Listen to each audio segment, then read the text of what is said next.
qué crees que no hay un Dios? La posición mía respecto a Dios, respecto a este ser que se postula como omnisciente, omnibenevolente y omnipotente, es que no solamente no existe, sino que no puede existir. Vale. O sea, que es un concepto límite, que es un concepto absurdo, que es como el motor inmóvil o la causa de sí mismo.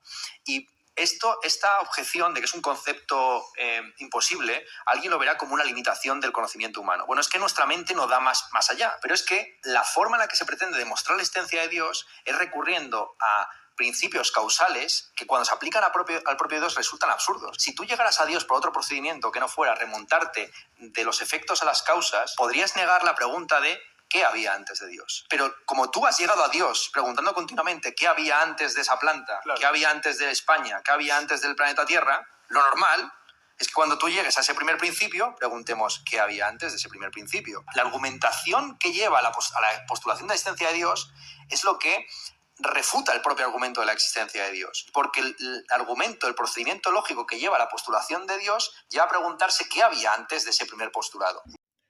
Bueno, voy a responder a la objeción de este filósofo español, que es Ernesto Castro, que dice que el argumento tiene un error, porque si nosotros argumentamos que todo tiene una causa, si llegamos a la causa que es Dios, después nos vamos a preguntar quién creó a Dios.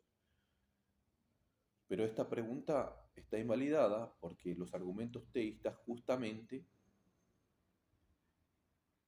postulan de que Dios es un ser increado. O sea, ya de por sí no podemos hacer esta pregunta. Ya de entrada se omite esa pregunta a Dios. ¿Por qué? Porque todas las cosas que existen en el mundo son cosas contingentes. ¿Qué quiere decir? Que depende de alguien más. Yo existo, pero podría no haber existido. ¿Por qué? Porque si mis padres no decidieron traerme al mundo, yo no podría haber existido. Y así mis padres tampoco, si sus padres no me trajeron al mundo. O sea, todas las cosas que existen, ¿no? Un ejemplo, por ejemplo, el de la guitarra que tengo acá al lado mío. Si alguien no lo hubiese fabricado, no existiría esa guitarra. O sea, todas las cosas que vemos en el mundo son cosas contingentes. Pero Dios es un ser necesario, no depende de alguien más para existir. Por eso es un ser increado.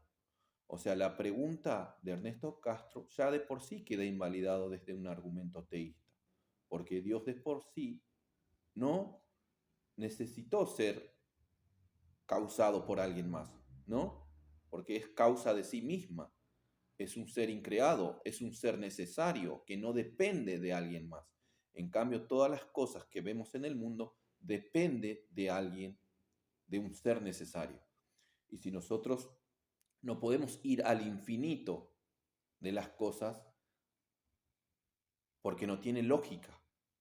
Porque en el argumento de Santo Tomás dice, si yo existo, es porque mis padres me trajeron al mundo. Mis padres existen porque sus padres. Y así no podemos ir al infinito. O sea, en un principio tiene que haber alguien que sea necesario, que pudo haber causado, que pudo haber dado origen a eso.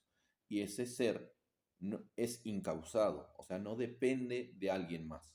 O sea, en ese sentido, la argumentación del filósofo español Ernesto Castro queda invalidada.